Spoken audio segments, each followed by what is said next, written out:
In the heart of a city once bustling with life, silence reigned. The streets, littered with abandoned cars and scattered belongings, told a tale of sudden disappearance. The world had changed overnight, but for Jason and his small group of friends, the full horror was just beginning to unfold. Jason stood by the window of an old, crumbling apartment building, his eyes scanning the empty streets below. He felt a creeping unease settling deep within his chest. Days ago, life had been normal: work, friends, family, weekend plans, but the news had begun to shift. Reports of strange attacks, mysterious illnesses, and chaos had filled the airwaves. Now, nothing but the eerie quiet. Beside him, Emma checked the small stockpile of supplies they had gathered. Canned food, bottled water, first aid kits, all carefully packed after hurried trips to stores that were now barricaded and abandoned. The group had come together not long ago, brought by circumstance and shared desperation. Jason, Emma, Mark, and Sarah, friends from college who had somehow found each other in the chaos. "We can't stay here much longer," Mark said, his voice low and tense. "The rumors say it's spreading faster than we thought. People turning on each other, becoming something else." Jason nodded. The word "something else" had become a haunting phrase for them all. There was no official explanation. No clear cause. Just an unrelenting nightmare turning people into aggressive, unrecognizable versions of themselves, relentless, dangerous, and without reason. Sarah paced the room, her eyes darting to every sound. "I don't trust anyone outside anymore. People are scared. Scared people do terrible things." Their small group had already faced difficult decisions: who to trust, who to leave behind. Jason remembered the last time they encountered a stranger on the street. The man had begged for help, but when Mark reached out, the man's eyes had flashed wild, and he lunged. They barely escaped with their lives. "It's like the city is turning against us," Emma said quietly, clutching a worn photograph of her family. "Even those we thought were safe." Jason's phone buzzed. A message from an unknown number appeared on the cracked screen: "Don't trust anyone. Watch your back." A chill ran down his spine.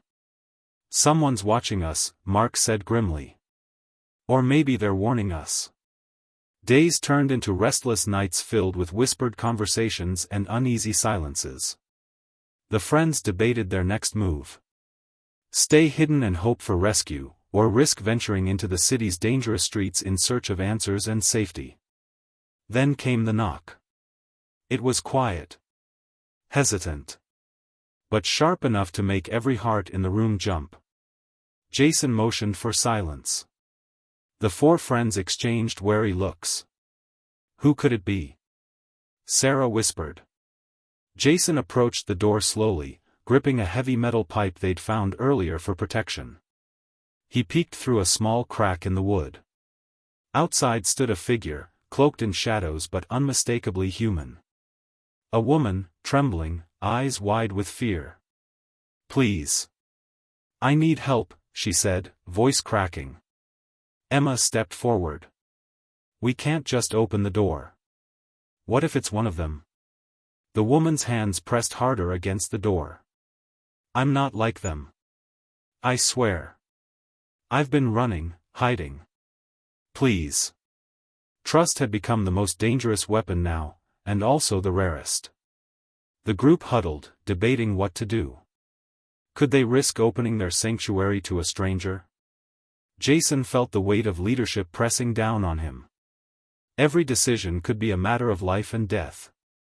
Finally, with a deep breath, he unlocked the door a crack, just enough to slip the woman inside. Her name was Claire, and her story was chilling. She spoke of entire neighborhoods falling, friends turning on friends, and loved ones disappearing overnight. She spoke of a world where no one was safe, and trust was the first casualty. As night fell, the friends listened, the flickering candlelight casting long shadows on the walls. Outside, the city groaned with distant sounds, shuffling footsteps, low moans, and the occasional sharp cry. The apocalypse was no longer just a rumor. It was real. And in this new world, the greatest threat wasn't just the dead wandering the streets, it was the living, who could turn on you at a moment's notice. Jason realized that their small group had just become part of a far larger, terrifying game, where trust might be the only thing left to lose. Would you like me to continue with part 2 next? Or do you want the full 8-part outline first before I start writing the detailed parts? Claire's arrival brought a fragile sense of hope, but also new questions, and new dangers. Jason, Emma, Mark, and Sarah gathered around the small table in the dimly lit apartment, listening intently as Claire recounted her journey. She described how, at first, the infected were just a distant problem, news reports of attacks in other cities, strange behaviors in strangers. But then it spread, faster than anyone could have imagined. People started disappearing, Claire said softly, her eyes hollow with pain. And those who came back, they weren't really themselves anymore. Like they were shadows of the people they used to be. They'd attack anyone who got close. Sometimes it was friends or family. Sometimes strangers. No one was safe. Emma swallowed hard. How did you survive? Claire looked away. I had to learn to trust no one. That was the hardest part. I watched people I cared about turn into threats overnight. There was one moment, my own brother, he came after me, eyes wild. I barely escaped. The room grew colder with the weight of her story. Trust was no longer a choice, it was a gamble, and often a deadly one. Suddenly, a noise shattered the silence. Something scratched at the window, slow, deliberate. Everyone froze. Mark moved swiftly, pulling the curtains shut. They're close, he whispered. They're always close. Claire nodded. They're drawn to noise, movement, life. It's like they can smell fear. The group's fear was justified. From the shadows of the city, the infected roamed endlessly, relentless and unforgiving. But even more terrifying than the undead were the living, desperate survivors who had given up their humanity, turning to violence and betrayal just to stay alive. Jason knew that to survive, their small group needed a plan, a way out, a way to find safety. But trust was the obstacle. Could they trust Claire? Could they trust each other? Days passed. The apartment became a fortress. The group fortified windows and doors, rationed supplies, and took turns standing watch. The tension was thick, the silence between them often louder than the groans outside. One evening, as darkness swallowed the city, Emma found a crumpled note slipped under the door. It read simply, "You're not safe here." The message was clear, someone was watching. Someone was close enough to threaten them. The group gathered in the shadows, whispers rising in panic. "Is it one of us?" Sarah asked, voice trembling. Claire shook her head. "No. Whoever it is, they want us scared. They want us to turn on each other." Jason clenched his fists. The outside world was dangerous enough, now danger was inside. That night, sleep was impossible. Every creak and shadow became a potential threat. Suddenly, a crash echoed from the hallway outside, a door slammed open. The group sprang into action, weapons ready. A figure stumbled into the apartment, a man, ragged and wild-eyed, bleeding from a cut on his forehead. "Please, help me," he gasped. Jason hesitated. But the man looked human. "For now."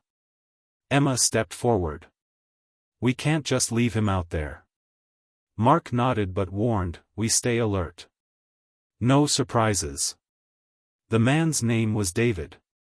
He claimed to have escaped a group of violent survivors, people who'd lost all sense of right and wrong. His story was grim, ruthless gangs controlling parts of the city, stealing supplies, and using fear to rule. David's presence brought new hope, maybe there was a way out, a path to safety. But it also brought uncertainty. How much could they trust him? Days later, David shared a plan, to reach a rumored safe zone several miles away, a community that had managed to organize and defend itself. It was a risk. The journey would be dangerous. But staying meant waiting to be hunted. The friends debated. "Trust is a weapon," Claire said quietly. "We have to use it wisely, or it will destroy us." Jason looked at each face, searching for doubt or hope. "We move at dawn," he said finally. "Together. No one gets left behind." As they prepared for the journey, none of them knew what awaited outside their fragile walls, only that in dead America, every step was a fight, and every stranger could be friend or foe. "Let me know when you want part 3, or if you want me to make any tweaks." The first light of dawn crept through the cracked window as Jason and his group readied themselves for the perilous journey ahead. Each member carried what little they could spare, makeshift weapons, meager supplies, and a heavy burden of doubt. Claire checked her small backpack one last time, her hands trembling slightly. The night's silence had been thick with tension, every creak amplified in the darkness. They all knew that once they stepped outside, the fragile safety of their apartment would vanish. "Are we really ready for this?" Sarah asked quietly, her voice barely audible over the soft rustling of gear. Jason met her gaze. "We don't have a choice. Staying here means waiting for the dead or the desperate to come for us. Out there, maybe there's a chance." Mark took point, leading the way out into the cold morning. The streets were eerily empty, the usual sounds of the city replaced by distant moans and the occasional clatter of debris. Shadows stretched long across cracked pavement, hiding dangers in every corner. David, still weak but determined, moved beside Claire. They scanned every alleyway, every doorway. Trust was tentative, a fragile thread that threatened to snap with each suspicious glance. Hours passed, and the group's nerves frayed. The silence between them was heavy, none dared speak too loudly. Every sound seemed to invite the creatures that lurked beyond the edges of vision. Then, suddenly, a rustling from a nearby alley jolted them to a stop.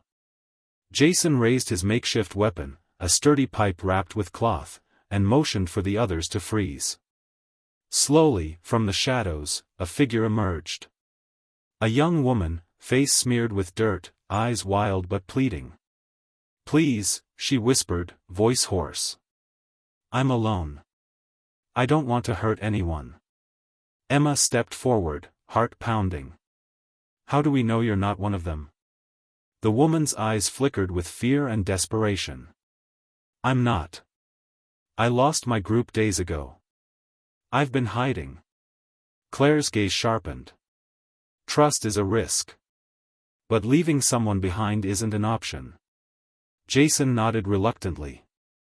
"You can come with us, but one wrong move, and we won't hesitate."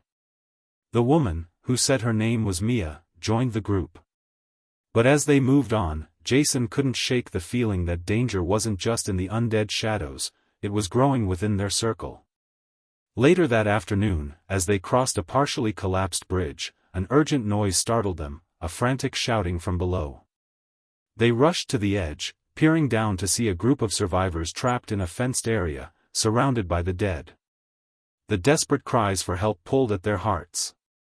"We can't just leave them," Sarah said firmly. Mark shook his head. "It's a trap. Could be an ambush." Claire added, "Or they could be real people in real trouble." The group debated, torn between caution and compassion. Jason's mind raced. He knew any decision here could cost them their lives. Helping might mean risking everything, but ignoring the calls could haunt them forever. Finally, Jason made the call. "We'll try to help, but stay alert and be ready to move fast." They descended carefully to the fence, weapons ready. As they approached, one of the trapped survivors called out, "Please. We don't want to fight. We just want out." But as the gates creaked open, one figure suddenly lunged, not at the group, but at another survivor, tearing flesh with a feral intensity that froze everyone in place. It was the moment Jason feared most, the line between friend and monster blurred beyond recognition. Chaos erupted. The trapped survivors scrambled, some fighting off the infected among them, others fleeing into the ruined city. Jason's group fought their way back to the bridge, heart pounding, the weight of betrayal heavy in the air. Back on the other side, breathless and shaken, they realized the truth: in this new world, trust could not be given freely. It had to be earned, or risk destroying what little hope they had left. Claire's voice was steady but cold. "We've crossed a line. There's no going back."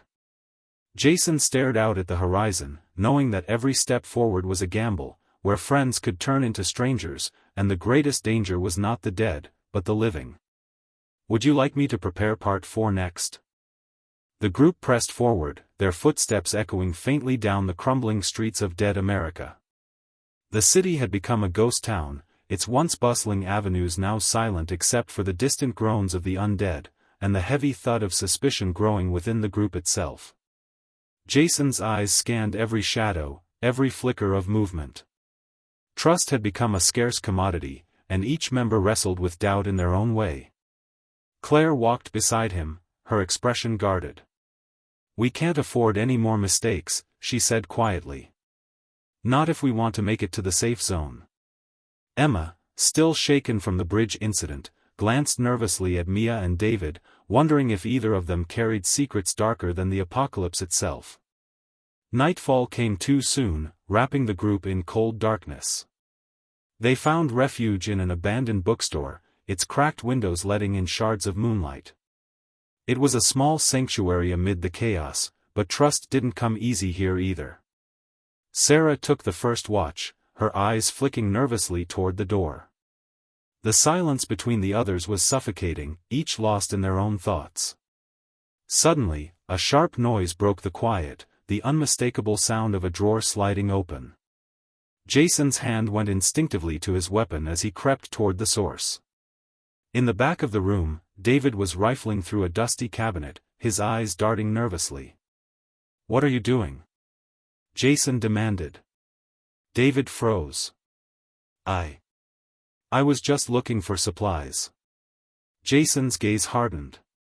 "We share everything. No secrets." David's jaw tightened. "You don't understand. Out there, you have to protect yourself. Sometimes that means keeping things hidden." Claire stepped forward, voice low but firm. "This is a group. We survive together or we don't survive at all."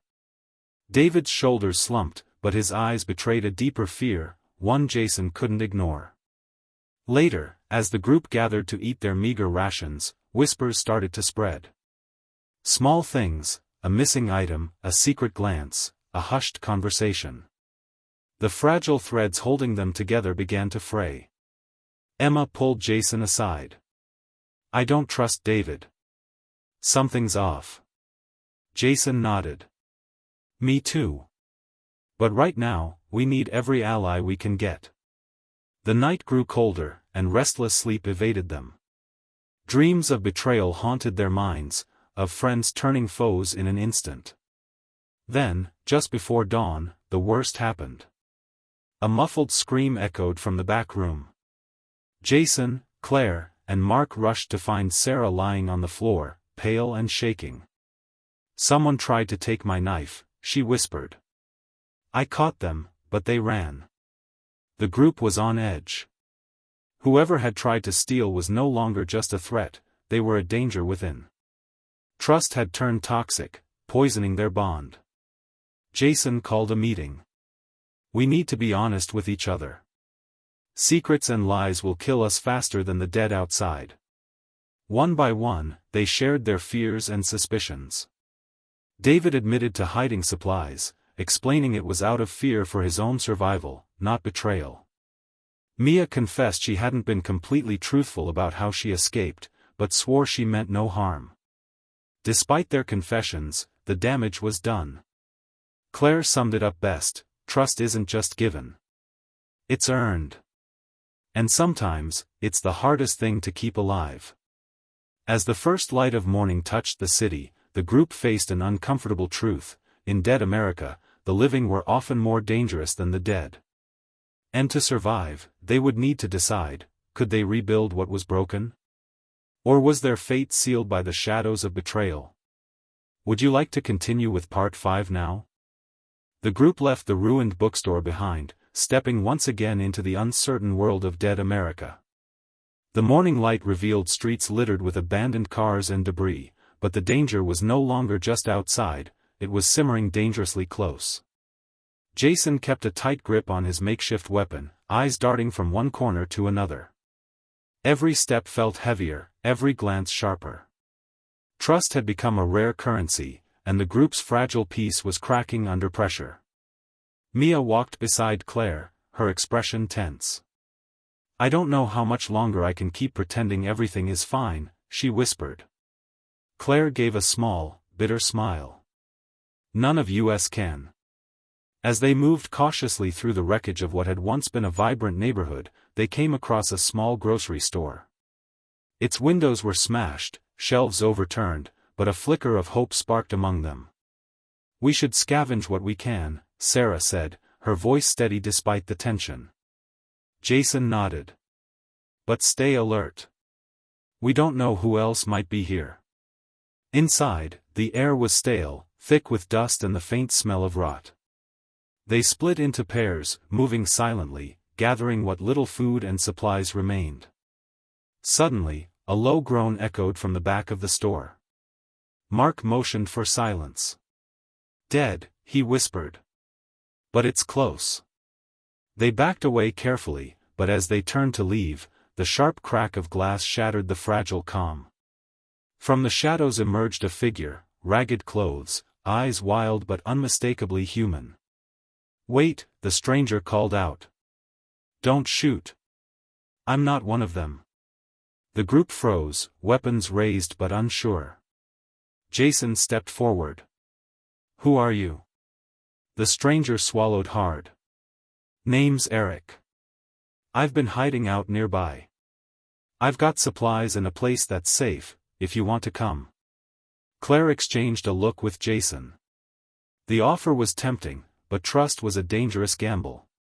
"Why should we believe you?" she asked sharply. Eric's gaze was steady. "Because I don't want to die alone, either." There was a beat of silence, the weight of past betrayals hanging thick in the air. Finally, Jason nodded.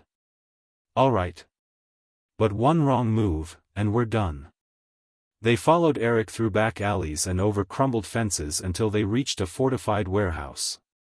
The building was surrounded by makeshift barricades, a flickering fire casting long shadows. Inside, a handful of survivors huddled around, wary but alive. It was a moment of relief, a brief reprieve from the endless struggle. But the group couldn't shake the feeling that something was off. Over the next few days, tension simmered beneath the surface. Eric was helpful but secretive. Some of the others eyed him with suspicion. One evening, as the group gathered around the fire, Mark pulled Jason aside. "I don't trust Eric," Mark said quietly. "There's something he's not telling us." Jason frowned. "We all have secrets now. But if he's dangerous, we need to know." That night, Jason stayed awake, listening to the sounds of the warehouse settling. A faint noise drew his attention, the soft clink of metal. He followed the sound to a small room where Eric was rifling through a locked cabinet. "What are you doing?" Jason demanded, stepping into the dim light. Eric spun around, eyes flashing. "I'm looking for more supplies. We're running low." Jason's voice was cold. "You lied about having enough." "Why?" Eric's jaw tightened. "You think you can survive by sharing everything? Out here, you need to look out for yourself." The words hit like a punch. The old world's rules no longer applied, survival demanded ruthlessness. Jason backed away slowly. "We're done trusting blindly." As he returned to the group, Jason knew that the line between friend and enemy was blurring again. In dead America, alliances could shift with the wind, and every choice carried a deadly risk. That night, as the fire flickered low, the group huddled together, their future uncertain. One thing was clear: in a world where trust was the most dangerous weapon, survival meant guarding your back, even against those you once called friends. Ready for part 6 when you are. The cold dawn crept over the city's ruins, casting long shadows on the fortified warehouse where Jason's group had taken refuge. Inside, the air was thick with distrust, a palpable tension that seemed to grow heavier with every passing hour. Jason sat near the flickering fire, eyes sharp, watching the others. Eric had withdrawn since their confrontation, but the unease lingered like a dark cloud. Claire approached quietly, lowering herself beside him. "We can't keep living like this," she said softly. "The suspicion, the secrets, it's eating us alive." Jason nodded slowly. "I know. But how do we stop it? How do we rebuild trust in a world that's forgotten what it means?" Before Claire could answer, a sudden noise cut through the silence, a sharp banging at the warehouse door. Every head snapped toward the sound. Mark stood, tense. "They're back." From outside came the familiar groans, guttural and unrelenting. The undead had found them once more. Jason grabbed his weapon. "Prepare yourselves. We're not letting them in." The group scrambled to reinforce barricades, the minutes stretching with unbearable suspense. The door shuddered under the relentless pounding. Then, amid the chaos, a sharp cry echoed from inside. "Help! Someone's hurt." Rushing to the source, Jason found Sarah clutching her arm, blood seeping through torn fabric. "Bite," she gasped. "I got bit." A heavy silence fell over them. The harsh truth was unavoidable: infection was a death sentence. Jason's heart pounded. "We need to decide. Now." Claire's voice broke through the tension. "We can't keep her. It's too dangerous." Sarah looked at them with desperate eyes. "Please. I just want to stay with you a little longer." Emma knelt beside Sarah, tears welling. "We have to be strong." The group's fragile unity shattered as arguments erupted. Some wanted to end it quickly, others hoped for a miracle. Amid the turmoil, Eric stepped forward, voice calm but firm. "This is what happens when trust breaks. When fear controls us." Jason met Eric's gaze. "What are you saying?" Eric looked around the circle. "We need rules. Clear rules. If someone's infected, we deal with it, no exceptions. Otherwise, we'll tear each other apart." Claire nodded, wiping tears. "It's the only way." Reluctantly, they agreed. Sarah was comforted in her final moments, her hand held tightly by Mia. When the end came, it was swift and merciful. But Sarah's death was more than a loss, it was a warning. Trust was fragile, but survival demanded clarity and hard choices. The next day, tensions boiled over. David, still guarded, accused Eric of withholding supplies, sparking a heated confrontation that threatened to split the group. Jason stepped in, voice steady but commanding. "We either come together or fall apart. The dead outside don't care about our fights." Slowly, the group began to find balance, tentative rules, shared responsibilities, and an unspoken agreement to watch each other's backs.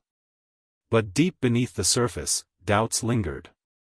The question remained: who could they truly trust? As night fell, Jason stood watch alone outside the warehouse, the city's eerie silence pressing in. His thoughts wandered to the friends they had lost, the betrayals they had survived, and the uncertain road ahead. In dead America, trust was the deadliest weapon, but also the only hope. If they couldn't learn to wield it wisely, none of them would make it through the night. Would you like me to continue with part 7? The following days blurred into a relentless struggle for survival. Supplies dwindled, and the walls of the warehouse, once a symbol of safety, began to feel like a prison. Every face in the group showed signs of weariness and suspicion. Jason could feel the invisible cracks widening. The question wasn't just about the undead anymore, it was about whether they could trust each other. One evening, as the group gathered around the fire, Claire's sharp voice cut through the quiet.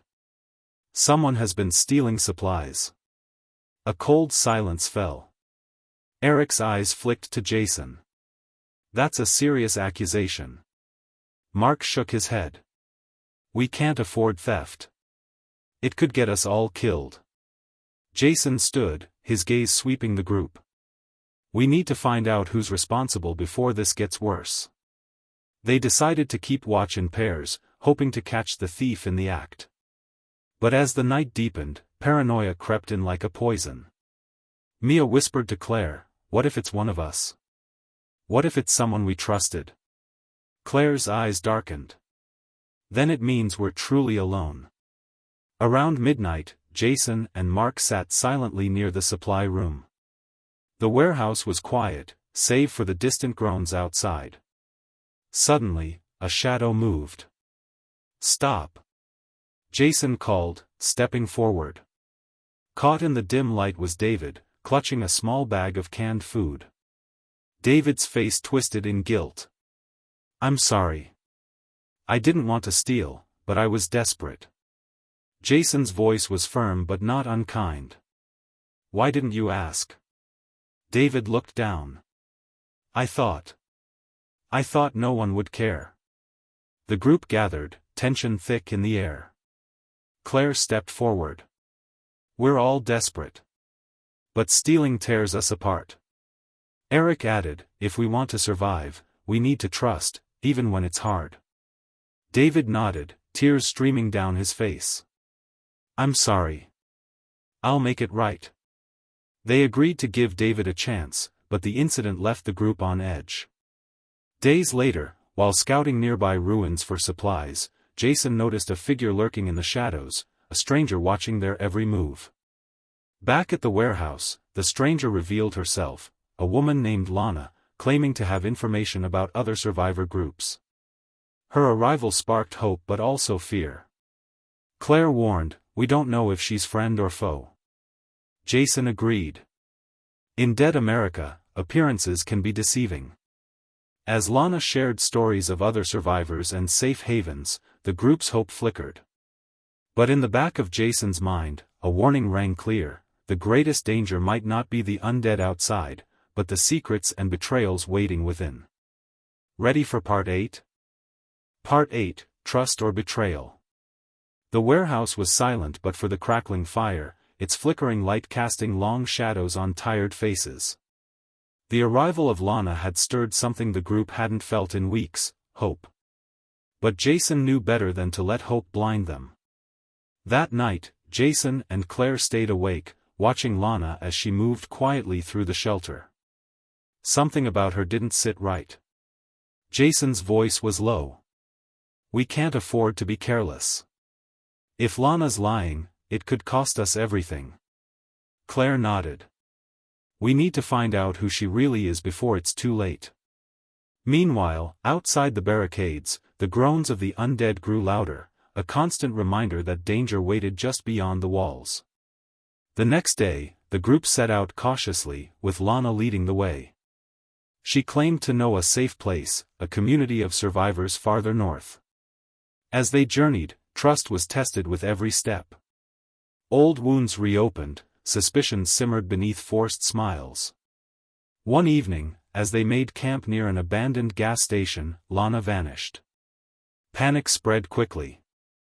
Jason led a frantic search, calling her name through the dark. Finally, they found her, tied to a post, bruised but alive. Nearby, a small group of hostile survivors watched silently. Lana's eyes locked on Jason's. "I was captured trying to protect you." Jason's heart pounded. Was this another deception? A tense standoff followed. The hostile survivors demanded supplies and weapons in exchange for Lana's release. Jason faced a brutal choice: give up precious resources or risk a deadly fight. After a tense negotiation, they agreed to leave behind some supplies to avoid bloodshed. Back at the warehouse, the group tended to Lana's wounds. The ordeal left scars, but also a deeper bond. Jason realized that survival was about more than weapons and barricades, it was about finding strength in fragile trust. In the end, the greatest battle wasn't against the undead, but against fear and suspicion. Dead America had stripped away the world they knew, but it had also revealed a harsh truth: trust was a dangerous weapon, but without it, no one could survive. As dawn broke, the group stood together, wary but united, ready to face whatever horrors lay ahead, because in a world where friends could turn strangers at a moment's notice, the only thing that mattered was standing together. Let me know if you want me to help with anything else, like turning this into a full narrated script or adding character dialogues.